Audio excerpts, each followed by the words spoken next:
শুধু চা দিবা? মিষ্টি, আপেল, ফলমূল দিবা না? না মানে নাইরাকে দেখতে এসছে তাই বললাম। তুমি চুপ করে থাকতে পারো না? কি দিব কি না দিব সেটা আমার ব্যাপার। তোমাকে কি বলেছি বাজার থেকে আনতে? এখন বিকেল বেলা, শুধু চা আর বিস্কুট দিলেই হবে। যাও এখান থেকে। তুমি ঘরে গিয়ে বসো, আমাকে চা করতে দাও।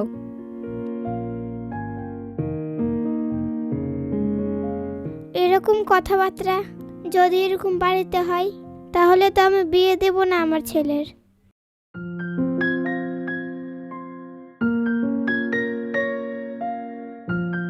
কি হলো, মা চাচাচ্ছিল কেন? তোর মা কি আজকে নতুন চা চাচ্ছে নাকি? প্রত্যেক দিনই তো একই। তাও আজকে কেন? বাড়িতে লোকজন এসছে। আমাকে পছন্দ করলেও আমাদের ফ্যামিলি পছন্দ করবে না। আজকের দিন চেঁচামেচি না করলে হয় না। এতে আমি কি করব বল? আমি কি চাচাচ্ছি? মায়ের উপর আমার রাগ উঠে। আচ্ছা বলছিলাম, মা তো চা খাই না, আমিও সেরকম চা খাই না। আচ্ছা ঠিক আছে, আর ওই মেয়েটা? ও চা খাবে না? তানিয়া তুই চা খাবি রে? না।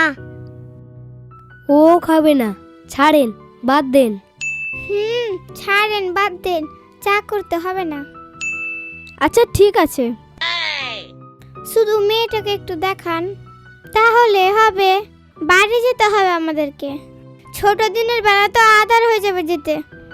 আচ্ছা ঠিক আছে। কই রে, এসে গেছিস? চল। চা দিয়েছো? চা খাবে না। কেন?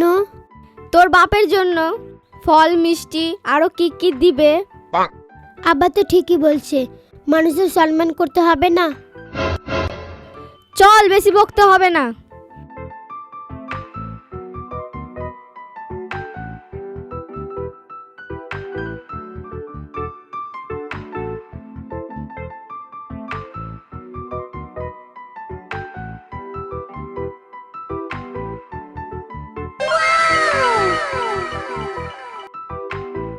কি নাম তোমার? নাইরা।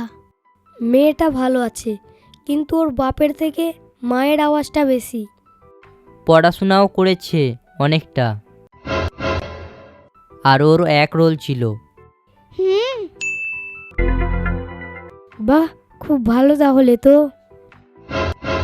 তুমি চুপ থাকো। পড়াশোনা নিয়ে কি করবে? ধুয়ে ধুয়ে পানি খাবে, না শ্বশুর বাড়ি গিয়ে বাড়ির কাজ করবে?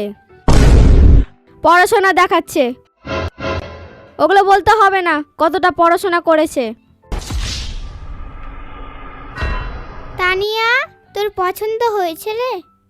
হ্যাঁ, আমার পছন্দ। ভালো আছে।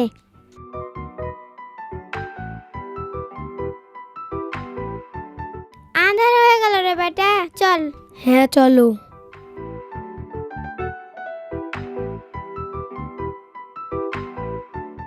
ধরো।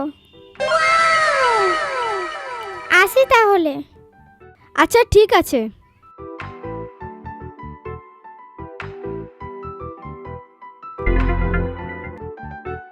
দেখি কত আছে। মোট 500 টাকা। খাওয়াতে গেলে কত খরচ হয় জানো? এতে চা বিস্কুটও হবে না।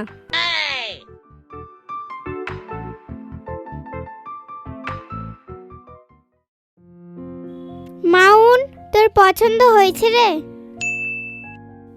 না। কেন?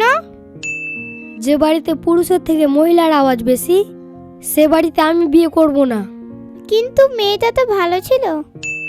ভালো থাকলো তো কি হলো, এরকম হাজারো ভালো মেয়ে পাওয়া যাবে। চলো।